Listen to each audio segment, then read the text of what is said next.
Hello friends, आप सभी का स्वागत है home science classes with Mohini ma'am में। आई होप आप सभी को क्लास जो हमने कल दी थी बहुत अच्छी लगी होगी। और सबसे बड़ी बात है कि बहुत इम्पोर्टेंट टॉपिक था, तो आपको पढ़कर भी अच्छा लगा होगा। ठीक है, क्योंकि कुछ चीज़ें ऐसी होती हैं जो हम बुक्स में पढ़ते भी रहते हैं पर नहीं समझ में आती, लेकिन हमें कोई और पढ़ा देता है तो समझ में आ जाता है। ठीक है, तो इसलिए भी आपको टॉपिक अच्छा लगा होगा। तो अब आज हमारी जो हमने कल तक जो भी पढ़े परीक्षण, परसों की जो क्लास हमारी रही थी उसमें हमने स्टार्ट किया था रेशों का परीक्षण, और हमने परसों की क्लास में जो हमने तकनीकी परीक्षण या भौतिक परीक्षण थे उनको पढ़ा था। कल की क्लास में हमने जो शेष रह गए थे कपास परीक्षण जो थे, कपास और सूती या फिर कह सकते हैं वानस्पतिक रेशों के जो परीक्षण थे वो पढ़े, साथ ही साथ माइक्रोस्कोपिक को भी कंप्लीट कर लिया था। आज हम बात कर लेते हैं किसकी, रासायनिक परीक्षण की। ठीक है, ओके। कल की क्लास में मुझे बाद में याद आया कि मैंने एक टॉपिक छोड़ दिया था, स्पेंडेक्स। ठीक है, तो माइक्रोस्कोपिंग टेस्ट में एक नोट और कर लीजिएगा, स्पेंडेक्स कैसा लगता है, क्योंकि स्पेंडेक्स आपसे पूछा जाता है, तो इसको जरूर नोट कर लीजिएगा। उसके बाद हम रासायनिक परीक्षण को मतलब स्टार्ट करते हैं। तो यहाँ पर जो स्पेंडेक्स होता है, एक होता है ब्लू सी स्पेंडेक्स। ठीक है, ब्लू सी स्पेंडेक्स, तो इसी के विषय में दिया गया है बुक में बकाया, और कोई परीक्षण मतलब किसी का वो नहीं दी, मतलब और कोई प्रकार नहीं दिया गया है। तो ब्लू सी जो स्पेंडेक्स होता है, इसकी अनुप्रस्थ काट जो होती है, अनुप्रस्थ काट, ओके, नोट कर लीजिएगा, जहाँ कल किया था उसी कॉपी में। तो अनुप्रस्थ काट जो होती है, इसमें अनुप्रस्थ काट कैसी होती है, विषम आकृति की होती है। विषम आकृति मतलब कई तरीके की मतलब आकृति होती है, कहीं पे कैसी कहीं पे कैसी। ठीक है, तो विषम आकृति की ये दिखाई देती है। ओके, एक समान आकृति कह सकते हैं नहीं होती है। ओके, अनियमित आकृति होती है। ठीक है, तंतुओं का जो समूह सा दिखाई देता है, मतलब जो यहाँ पर आकृति आप देखोगे माइक्रोस्कोप में तो एक समूह सा दिखेगा। ठीक है, तो यहाँ पे तंतु समूह में दिखाई देते हैं, साथ ही साथ ये स्पंज के समान दिखाई देते हैं।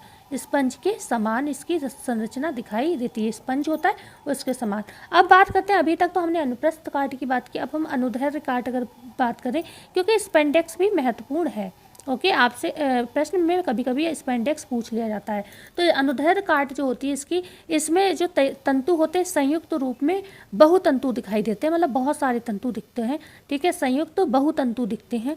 ओके, बहुतंतु ग्रुप दिखता है, और साथ ही इकहरे सीधे तंतु दिखाई देते हैं जब ये ग्रुप में होते हैं, लेकिन उन्हें देखा जाए तो ये इकहरे सीधे होते हैं और एक समान भी होते हैं। ठीक है, इकहरे सीधे और ये एक समान होते हैं। ओके, एक समान होते हैं। ठीक है, तो इतनी बात हमने कल स्पेंडेक्स की रह गई थी। सरल मैंने लिखा नहीं था, लेकिन बता दिया था कि समतल और गोल पारदर्शी होता है, तो आप इसको रोककर लिख सकते हैं। ठीक है, और कांच का मैंने बताया था, यानी नहीं बताया था, ये कुछ चीज़ें रह गई थी, नहीं याद रही कांच के विषय में, तो कांच भी देख लीजिए। कांच जो होता है एक नॉर्मल, जैसे हम जो शीशा देखते हैं ग्लास, तो वो कैसा होता है, पारदर्शी भी हो सकता है, अर्धपारदर्शी भी हो सकता है। लेकिन जो कपड़े के लिए रेशा प्रयोग होता है कांच का, उसकी बात करें तो ये अर्धपारदर्शी होता है। ओके, अर्धपारदर्शी होता है, पारदर्शी, दांतों इतना अच्छा बन रहा है, अर्धपारदर्शी होता है। साथ ही साथ इसमें उच्च चमक होती है, उच्च चमक होती है, और पर्याप्त लोचमय होते हैं। ये मत सोचिएगा कांच से तो लोचमयता नहीं होती, पर्याप्त ये लोचमय होते हैं, जितनी आवश्यकता होती है उतने लोचमय होते हैं। ठीक है, ये आप ध्यान रखिएगा। और साथ ही साथ चिकने भी होते हैं और गोल भी होते हैं, चिकने और गोल रेशे होते हैं। तो अब हम आ जाते हैं अपने रासायनिक परीक्षण पर। ठीक है, स्टार्ट करते हैं परीक्षण। और वीडियो ज़रूर आप लोग एक बार लाइक शेयर ज़रूर कर दीजिएगा, क्योंकि हम अगर आपके लिए इतनी, आप जानते हो आजकल धनतेरस का दिन है, आप समझ रहे होगे। ठीक है, धनतेरस तो कल ही हो गई थी, आज कहते हैं छोटी दिवाली का दिन। ठीक है, छोटी दिवाली है, लेकिन हम आपकी क्लास किसी भी दिन मिस नहीं कर रहे हैं।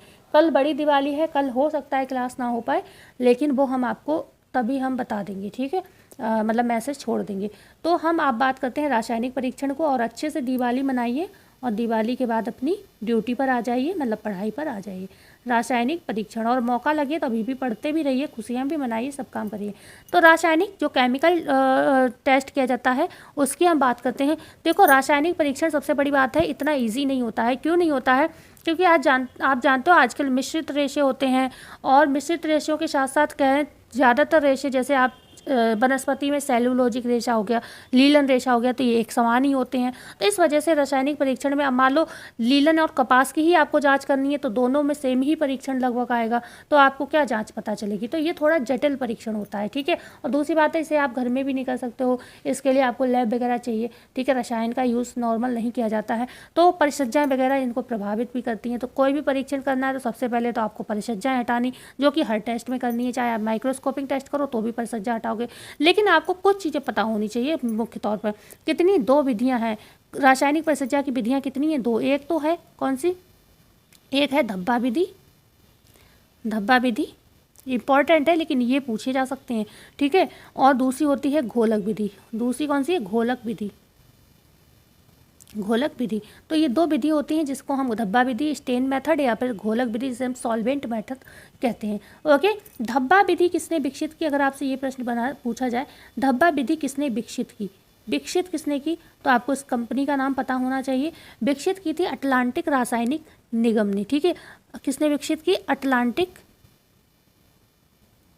क्योंकि कल मैंने इस क्लास को इसलिए अधूरा छोड़ा कि अगर कल हम इस क्लास को कराते तो ये इतना ही इंपॉर्टेंट क्लास थी। अब आप लोग लास्ट में देखते नहीं तो नुकसान होता नहीं होता, और मैं नहीं चाहती मुझसे अगर कोई पढ़े तो उसका नुकसान मैं नहीं चाहती हूँ। बकाया मैं कभी स्वार्थी भाव रखती नहीं हूँ, ठीक है। तो अटलांटिक रासायनिक निगम द्वारा, ओके, रासायनिक निगम ने जो है इसको विकसित किया, ओके, जिसको हम अटलांटिक केमिकल कॉरपोरेशन भी कह सकते हैं। अब इसको एक नाम दिया गया, जो ये जो धब्बा विधि है इसको एक नाम और दिया गया, पूछा जा सकता है, ध्यान रखिएगा। क्या नाम दिया गया? डबल बैरल बा है ये, ठीक है। डबल बैरल फाइबर आइडेंटिफिकेशन, ये इसको एक नाम दिया गया, आइडेंटिफिकेशन। अभी हम इसको बात करेंगे पूरा डिटेल में, बने रहिए। अभी ये होता है, ओके। फ़ोन की स्क्रीन पर बस यही मुझे बहुत दिक्कत है कि इतनी छोटी स्क्रीन पर 2 शब्द लिखो और स्क्रीन फुल, ठीक है। तो क्या नाम बताया हमने धब्बा विधि का? आपको धब्बा विधि का नाम क्या बताया अभी आपको? धब्बा विधि, स्टेन मेथड का जो हमने नाम बताया, डबल बैरल फाइबर आइडेंटिफिकेशन,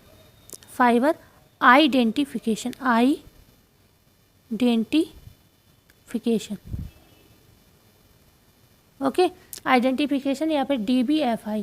ये चीज़ें जो आपको ना नेट में तो खूब अच्छे से मिलती हैं, ओके, DBFI। और फिर हमें कुछ पता ही नहीं होता है जब पूछा जाता है DBFI, ठीक है, आई।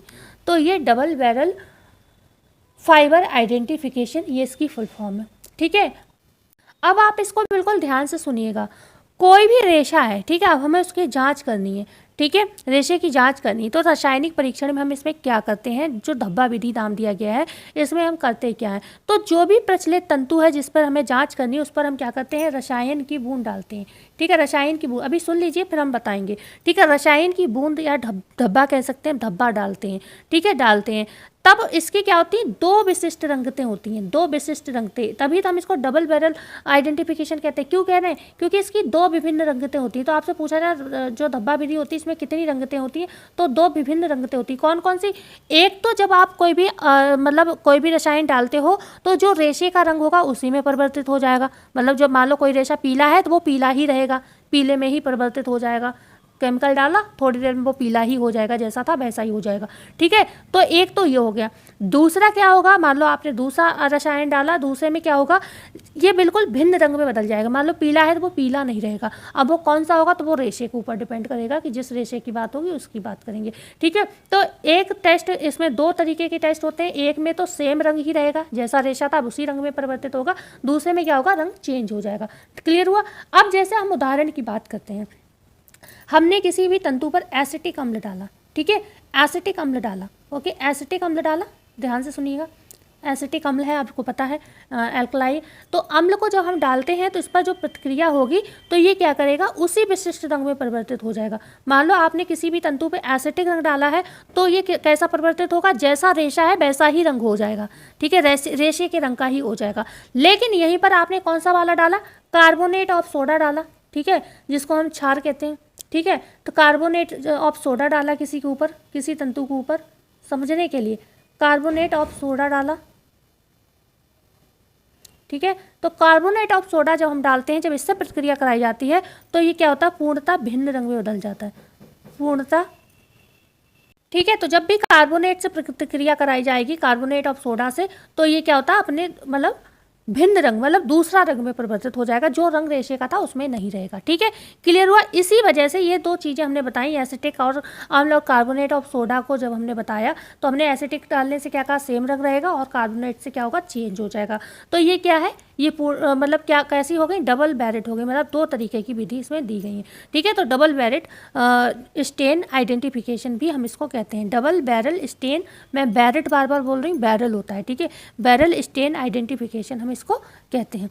अब हम बात कर लेते हैं इसमें, अगर कभी सीधे सीधे प्रश्न पूछ लिया जाए कि एसीटेट तंतु है, ओके, तो अगर आपने एसीटेट तंतु पर एसिटिक एसिड डाला, एसिटिक अम्ल की, और हमने किसकी बात की आपसे अभी, कार्बोनेट ऑफ सोडा, दो ही रसायन की बात की, तो अगर आपसे पूछा जाए कि एसीटेट तंतु है, एसीटेट आप जानते हो एक तरीके का रेयन होता है, ओके, तो एसीटेट तंतु है, आपसे प्रश्न में पूछ लिया जाए, तो उस पर आपसे कहा जाए कि एसिटिक एसिड डाला है तो कैसा रंग बनेगा, एसिटिक एसिड डाला, ओके, तो कैसा रंग बनेगा, तो आप कहोगे कैसा, हरे रंग में ये परिवर्तित हो जाएगा, हरे रंग में ये परिवर्तित हो जाएगा, ठीक है, बदल जाता है। जबकि यहीं पर कार्बोनेट, क्योंकि ये एसीटेट तंतु का हरा रंग होता है तो इसी में ये बदल जाता है बाद में, ठीक है। लेकिन यहीं पर आपने कार्बोनेट ऑफ सोडा डाला, कार्बोनेट ऑफ सोडा डाला, कार्बोनेट ऑफ सोडा डाला, तो इसका रंग जो है चेंज हो जाएगा, कैसा हो जाएगा, तब ये हरे से नारंगी हो जाएगा, ठीक है, ओके,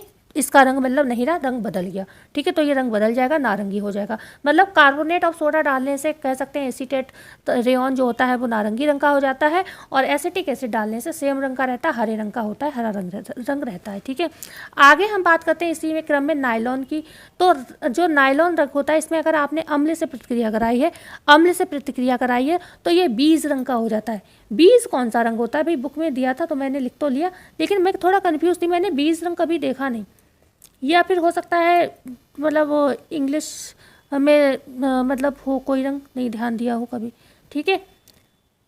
कुछ चीज़ें होती हैं हम देखते भी रहते हैं लेकिन नहीं ध्यान देते हैं उस चीज़ पर, वो चीज़ होगी। तो नायलॉन पर जब अम्ल से प्रतिक्रिया कराई गई, अब अम्ल किसको कहा हमने अभी, एसिटिक एसिड क्या है, अम्ल है, ठीक है, एसिटिक अम्ल आपने पढ़ाई होगा, किसका रासायनिक नाम है कमेंट करके बताइए, ठीक है। तो अम्ल से प्रतिक्रिया जब नायलॉन पे कराओगे आप तो कैसा हो जाएगा, बीज कलर, ओके, बीज कलर हो जाएगा। लेकिन पीच कलर तो होता है, लेकिन बीज दिया था, ओके, और शायद मैंने हो सकता पढ़ा ना हो कभी।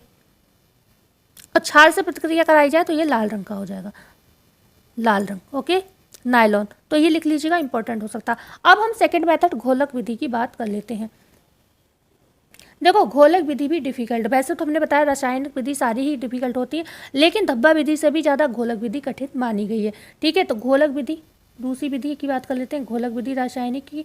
धब्बा विधि समझ में आ गई, अगर आ गई हो तो एक बार प्लीज़ कमेंट में कर दीजिएगा कि हाँ मैम या यस मैम कुछ भी, और साथ ही साथ प्लीज़ चैनल को लाइक और शेयर एंड सब्सक्राइब जरूर करिएगा, ठीक है, क्योंकि आप लोग जितना ज़्यादा सपोर्ट करोगे, पहले ही लगता था कि यूट्यूब पर काम करेंगे बहुत फ़ायदा होगा कुछ, लेकिन जिस हिसाब से मैंने अर्निंग को 2 दिन से देखा है, मैं चेक कर रही हूँ, इतना निराशा हो रहा है कि आपको बताएंगे तो आप लोग हंसोगे, इतनी कम पैसों में हो रही है ठीक है, इतनी बेइज्जती लगती है, लेकिन कोई नहीं, जैसे जैसे आपका प्यार बढ़ेगा, आप लोग चैनल को शेयर करेंगे, ज़्यादा से ज़्यादा लोग बढ़ेंगे, वैसे वैसे हमारी मेहनत की कमाई भी बढ़ेगी, ठीक है। तो यही हम आपसे कह सकते हैं सरल शब्दों में, आगे आपका काम है। देखो कहना मेरा काम है, मेरा चैनल है, मेरी मेहनत है, ठीक है, तो मेरा हक बनता है, लेकिन करना तो काम आप ही का है, आप करोगे तभी होगा, ओके। तो ये कैसी है, कठिन विधि है, ओके, ये कैसी कठिन विधि है, ध्यान रखिएगा, कठिन विधि है, पूछा जाए कौन सी विधि ज़्यादा कठिन है तो ये घोलक विधि ज़्यादा कठिन है। यहाँ पर वही सेम चीज़ें आएंगी जो हमने रासायनिक परीक्षण में बताई कि इसमें भी क्या है, ज़्यादातर रेशो जो है समान रूप से एक जैसे ही होते हैं, जैसे प्राणिज रेशो में जैसे थोड़ा सा डिफरेंस है, उनमें क्या होता है सल्फर पाया जाता है जो कि रेशम में नहीं पाया जाता, तो बस इतना सा डिफरेंस है, नहीं तो एक जैसे ही हैं रेशे, ठीक है। और वहीं पर वनस्पति में बहुत सारे रेशे एक जैसे हैं, खासतौर से लीलन और कपास तो बिल्कुल एक जैसा है, थोड़ा बहुत ही अंतर होता है, तो इस वजह से दिक्कत हो जाती है। रासायनिक रेशे जो होते हैं वो लगभग सब एक तरीके से ही बनाए जाते हैं, जाते हैं कि बस थोड़ा बहुत रसायन का अंतर होता है, तो इस वजह से ये टेस्ट जो होते हैं डिफ़िकल्ट होते हैं, हर कोई नहीं कर सकता। ओके, तो यहाँ पर अगर हम बात करते हैं घोलक विधि में जो प्राणिज तंतु होते हैं, ठीक है, आप जानते हो छाल से नष्ट हो जाते हैं। प्रश्न बनता है, आपने पढ़ा भी होगा, प्राणिज जो तंतु होते हैं तो वो ये सारे प्रश्न यहीं से आए हैं। ये कैसे होते हैं? छाल से नष्ट होते हैं, छाल से नष्ट। वनस्पति पूछे जाए, वनस्पति पूछे जाए, अभी मैं ये भी बताऊंगी कौन सा तंतु किससे नष्ट होता है, ठीक है, अम्ल से नष्ट, अम्ल से नष्ट। आपसे प्रश्न पूछा जाता है ना कि कौन सा तंतु कास्टिक सोडे में घुल जाता है, कौन सा फूल जाता है, ये सारे प्रश्न आपको यहाँ पर अभी देखने को मिल जाएंगे, बस बने रहो क्लास में। तो यहाँ पर जो बात कर रहे थे किसकी? वनस्पति रेशे की। अम्ल से ये क्या होता है? नष्ट हो जाता है। ओके, तो अब हम बात करते हैं स्टार्टिंग से प्राणिज तंतु की घोलक विधि पर क्या फर्क प्रभाव पड़ता है, ठीक है। प्राणिज तंतु की दोबारा से हम बात करते हैं, हमने थोड़ी सी बात करके ख़त्म कर दी थी कि ये छाल से नष्ट हो जाते हैं। तो छाल से तो ये क्या होते हैं? नष्ट होते ही होते हैं, छाल से नष्ट कर लीजिए एक बार और। साथ ही साथ जब आप इस पर गर्म कास्टिक सोडा, गर्म कास्टिक सोडा, ओके, या फिर सोडियम सोडा या फिर sodium hydroxide, sodium hydroxide, hydroxide में क्या करते हो? डुबाते हो, ठीक है। डुबाने से क्या होगा? जो ऊन तथा रेशम होगा पूरी तरह घुल जाएगा। कौन सा? गर्म वाला। जब आपने गर्म कास्टिक सोडा है या फिर सोडियम हाइड्रोक्साइड, कोई भी है इन दोनों में से, ठीक है, तो ये क्या होगा? रेशम जो है पूरी तरह इसमें क्या होगा? घुल जाएगा, क्योंकि ये गर्म है। ओके, ऊन तथा रेशम घुल जाएगा। प्रश्न बनता है ना इस तरीके का, कौन फूल जाएगा, कौन घुल जाएगा, कैसे में घुल जाएगा? तो गर्म जब होगा कास्टिक सोडा और सोडियम हाइड्रोक्साइड तो ये घुल जाएगा पूर्णतः, ठीक है। लेकिन यहीं पर अगर हम बात करते हैं वनस्पति तंतु की, वनस्पति तंतु प्रभावित नहीं होगा। क्यों? क्योंकि यहाँ पर जो क्षार है ना ये कास्टिक सोडा, तो इस वजह से क्या होगा? ये प्रभावित नहीं होगा। ओके, क्लियर हुआ? आगे हम बात करते हैं वनस्पति तंतु की। क्लियर हुआ? बात करते हैं वनस्पति तंतु की। भाई ज़रूर प्लीज़ लाइक कर दीजिएगा अगर अच्छा, क्योंकि आप लोग जब लाइक करते हो ना, बच्चे देखते हैं अरे इस पर इतना लाइक है, तो लोगों को लगता है कि हाँ शायद मैम ने अच्छा पढ़ाया होगा, तो लोग आते हैं। ओके, तो भले ही आप इस सब्सक्राइब शेयर ना कर पाओ, तो कम से कम इतना काम तो कर ही दिया करें। बहुत से लोग देखते हैं बिल्कुल भी वीडियो को लाइक नहीं करते। कुछ बच्चे हैं जो तुरंत करते हैं, स्टार्ट करते ही, जैसे ही मैं देखती हूँ वीडियो मैंने अपलोड की और उन्होंने अगर देखा, व्यू किया, तो तुरंत लाइक करते हैं। पर कुछ होते हैं वीडियो पता नहीं देखते भी हैं या नहीं देखते, पर लाइक भी नहीं करते, ठीक है। तो जो अच्छी नहीं लगती मत करो, पर सब तो नहीं, सब कुछ तो मेहनत होती है ना हमारी, ठीक है। वनस्पति तंतु जो होते हैं, सल्फ्यूरिक अम्ल की अगर कुछ बूंदें डाली आपने, ठीक है, वनस्पति तंतु में क्या किया? सल्फ्यूरिक अम्ल की आपने कुछ क्या की? बूंदें डाली। ओके, बूंदें डाली वस्त्र के ऊपर, ठीक है। और साथ ही साथ यहाँ पर क्या करना होता है? ब्लॉटिंग पेपर का प्रयोग होता है। ब्लॉटिंग पेपर का प्रयोग क्यों करते हो? क्योंकि ब्लॉटिंग पेपर दो लिए जाते हैं। आपने किसी कपड़े को लिया, मान लो ये कपड़ा है, ओके, ये क्या है? कपड़ा है, और ये क्या है? कपड़े में बीच का पार्ट है। मैंने यहाँ पर क्या किया? सल्फ्यूरिक एसिड का यहाँ पर एक बूंद डाल दिया, ठीक है। यहाँ पर क्या किया हमने? सल्फ्यूरिक एसिड का बूंद डाल दिया।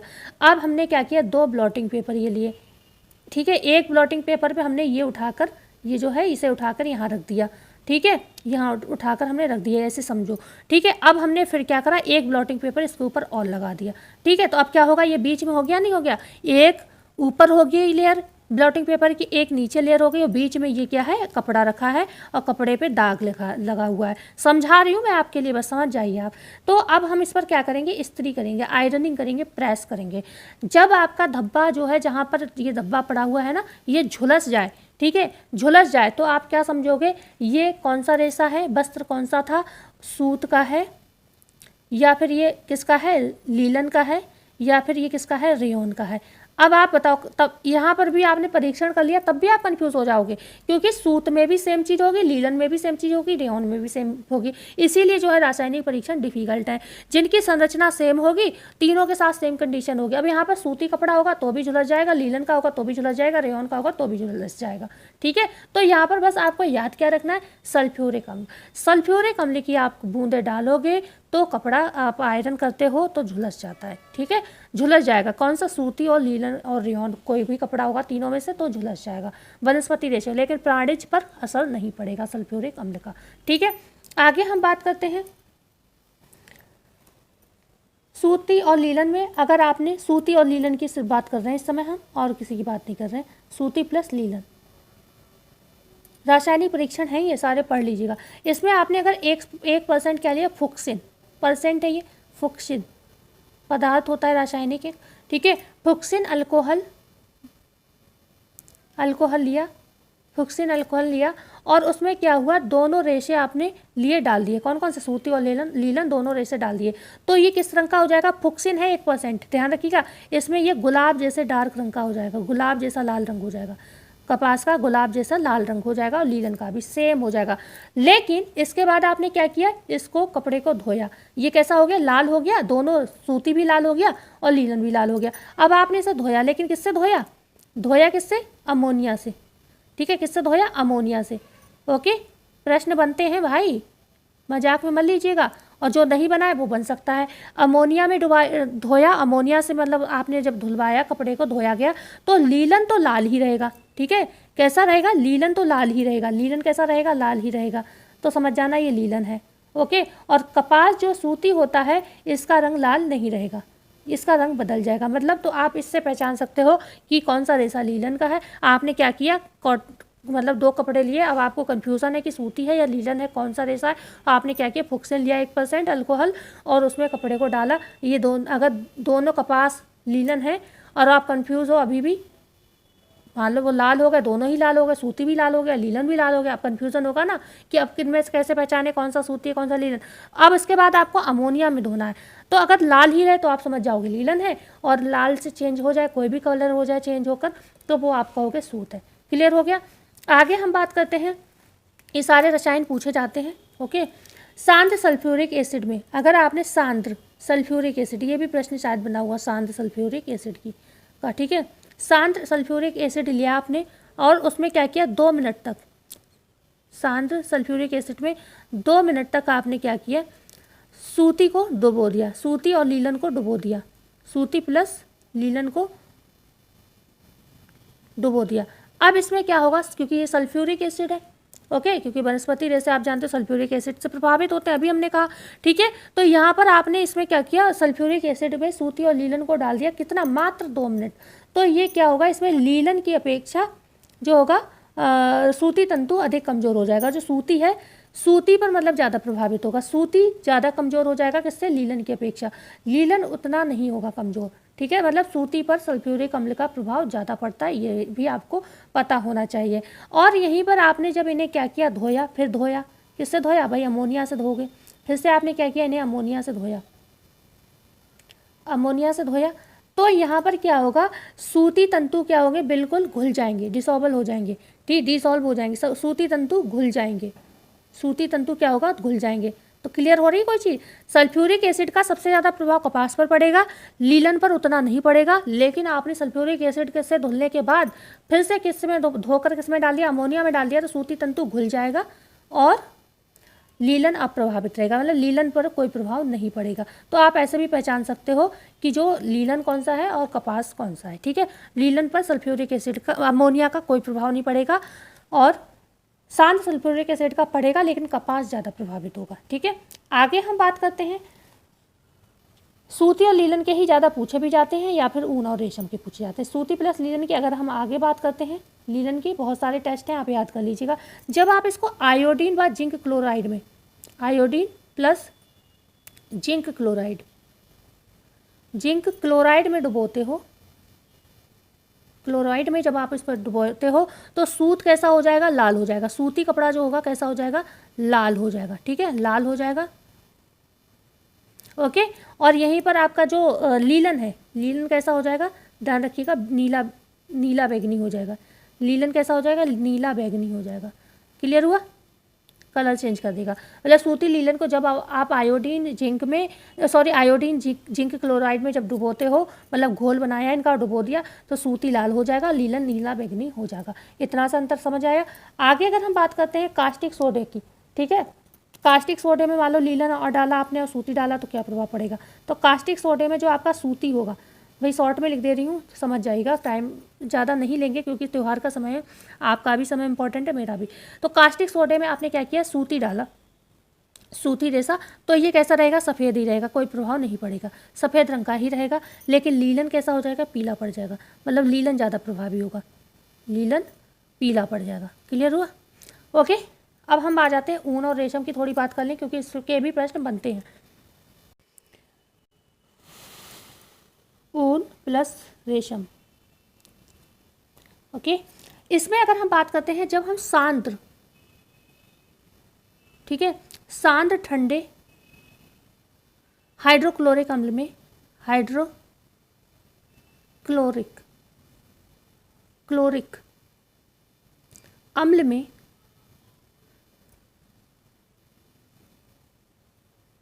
रेशम को डालते हैं, ठीक है, तो ये क्या होगा, पूरी तरह घुल जाएगा। आपने पढ़ा भी होगा जो हाइड्रोक्लोरिक अम्ल का प्रश्न बना हुआ है, ठीक है, तो इसमें कुछ यही पूछा गया था कि फूल जाएगा या घुल जाएगा, तो रेशम पूरी तरह घुल जाएगा। रेशम कैसा हो जाएगा, घुल जाएगा।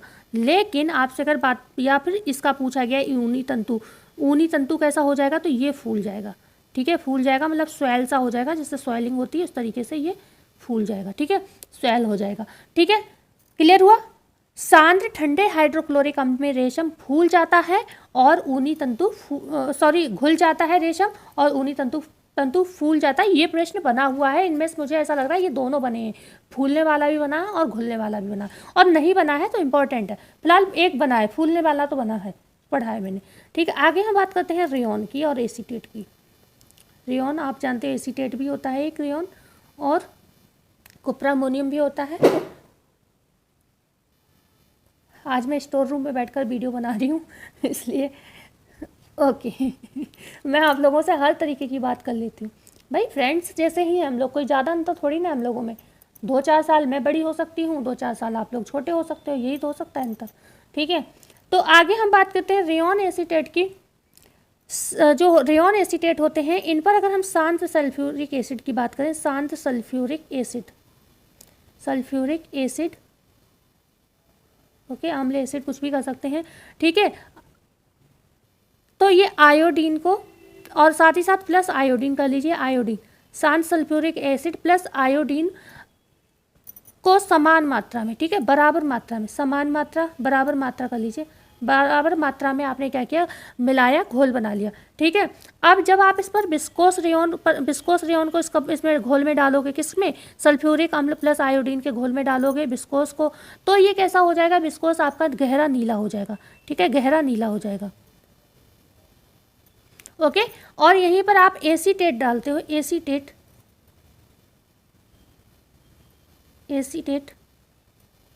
ओके, एसीटेट आप डालते हो, तो एसीटेट जो होता है वो पीले रंग का हो जाता है, ओके, पीले रंग का हो जाता है, पीले रंग का हो जाता है।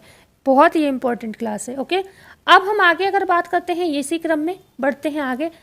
आपने क्या किया, एसिटिक एसिड लिया 50%, ओके, 50% एसिटिक एसिड लिया, जो लिखती जा रही हूँ बस लिख लो, बस नाम भी बता दूंगी, लिख लीजिएगा सारे कि किस पॉइंट भी, मतलब किसको हमें पढ़ा रहे हैं, कौन सा टॉपिक, ऊन है तो ऊन लिखो, रेशम, क्योंकि लिखोगे नहीं और धोखे में आपने उल्टा सीधा लिख लिया तो आप लास्ट में फिर भूल जाओगे पढ़ते समय, तो इसलिए सब कुछ लिखते चलना है कि हम बात किसके कर रहे हैं। तो एसिटिक एसिड में आपने जब एसीटेट डाला, एसीटेट रेयॉन डाला, तो ये क्या होगा, एसीटेट घुल जाएगा, ठीक है, घुल जाएगा, ओके। तो मैंने लिख दिया ना, एसिटिक एसिड है, एसीटेट रेशा है, क्या हुआ, एसिटिक एसिड में घुल गया, तो आप भी इसको सही से लिखना, ठीक है। मैं भले ही जल्दी में यहाँ पर लिख रही हूँ, लेकिन मैं बोल तो प्रॉपर रही हूँ ना, तो बोलने का प्रॉपर मतलब ये है कि आप इसको अच्छे से लिख लो, ठीक है, अप्रभावित रहेगा, ओके। रेयॉन क्या होगा, अप्रभावित रहेगा एसिटिक एसिड में, लेकिन आपका जो एसीटेट रेयॉन है ये घुल जाएगा। क्लियर हुआ?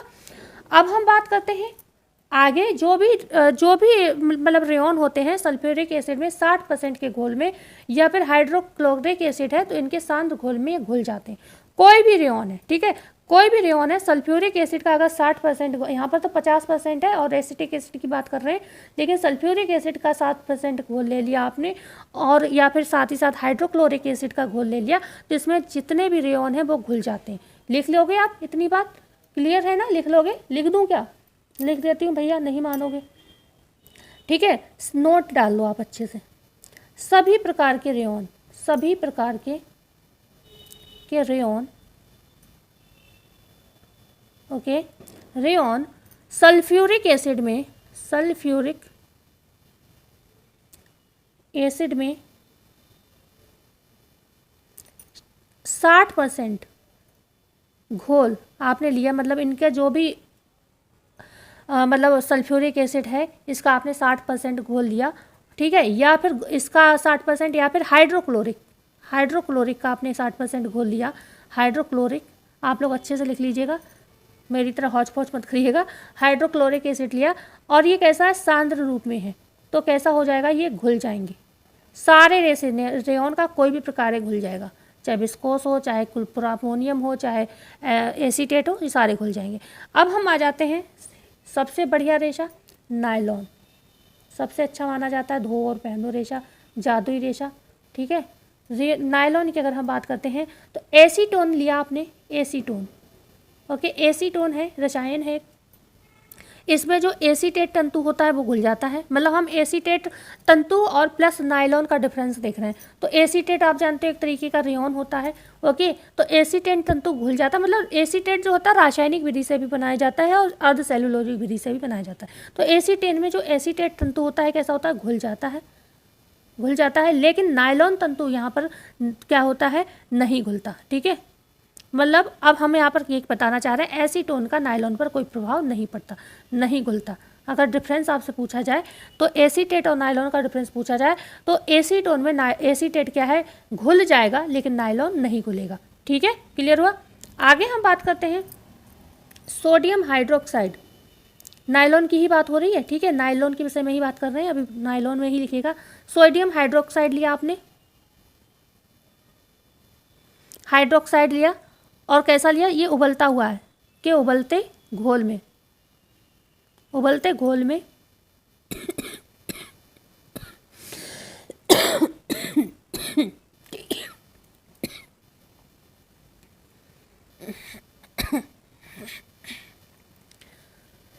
ओके, घोल है ये। तो घोल में क्या हुआ, ऊन जो है आपका घुल जाएगा, ऊन और नायलॉन का आपने डिफरेंस किया, घुल जाएगा, ऊन कैसा है, घुल जाएगा। ये डिफरेंस पढ़ा रही हूँ मैं थोड़ा सा कि नायलॉन और एसीटेट है, तो एसीटेट एसीटोन में घुल जाएगा, नायलॉन नहीं घुलेगा। नायलॉन और ऊन है और रसायन कौन सा है, सोडियम हाइड्रोक्साइड है, उबलता हुआ घोल है इसका, तो ऊन तो घुल जाएगा लेकिन नायलॉन नहीं घुलेगा, मतलब नायलॉन यहाँ पर भी अप्रभावित रहेगा, नहीं घुलेगा, ओके। ये प्रश्न जरूर इनमें से फंसेंगे, ध्यान रखिएगा। साथ ही साथ यहाँ पर एक चीज़ और है, बहुत इंपॉर्टेंट है। अब बात आई कि नायलॉन किसी में नहीं घुल रहा है, कोई तो ऐसा होगा जो नायलॉन को मतलब हरा सकता है, ठीक है, तो याद से लिख लीजिएगा, ये पूछा जा सकता है। अगर सांद्र फॉर्मिक एसिड है, सांद्र फॉर्मिक एसिड, अब मैं जो भी लिख रही हूँ इन्हें अच्छे से नोट कर लीजिएगा, सांद्र फॉर्मिक एसिड, ओके, चलो अलग लिख दे रही हूँ। नायलॉन किससे प्रभावित होगा, नायलॉन किससे प्रभावित होगा, डाल लीजिएगा हेडिंग, तो ये होगा सांद्र फॉर्मिक एसिड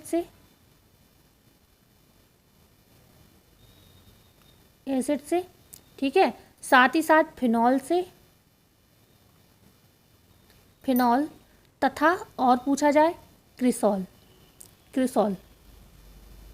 ये 3 ऐसे केमिकल हैं जिनमें क्या होता है, नायलॉन भी घुल जाता है, ठीक है, ओके। तो आज है हमारी ये क्लास यहाँ पर कंप्लीट होता है, और इस क्लास से भी ज़्यादा बड़ी बात ये है कि हमारे जो परीक्षण वाली क्लास थी, रासायनिक परीक्षण थे, माइक्रोस्कोपिंग परीक्षण थे, और साथ ही साथ जो कौन से थे, तकनीकी परीक्षण, नॉन टेक्निकल जो टेस्ट थे जिनको हम भौतिक परीक्षण भी कहते हैं, ये 3 परीक्षण हम 3 दिन से पढ़ रहे हैं और क्लास कंप्लीट आज हुई है।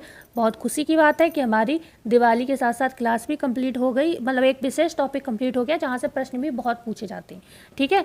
तो क्लास कैसी लगी बताना ना भूलिएगा, अच्छी लगी हो तो वीडियो को लाइक शेयर सब्सक्राइब जरूर करिएगा। मिलते हैं कल नई वीडियो में, धन्यवाद। और सभी को हैप्पी दिवाली, अच्छे से दिवाली सेलिब्रेट करिए, खुश रहिए, ज़िंदगी को सुकून से जीना चाहिए, खुशी से, ठीक है। और अपने काम भी करते रहो, मेहनत भी करते रहो, सफलता जरूर मिलेगी, कहीं ना कहीं तो सफल जरूर होगे अगर मेहनत होगी, ठीक है। तो मिलते हैं कल नई वीडियो में, धन्यवाद।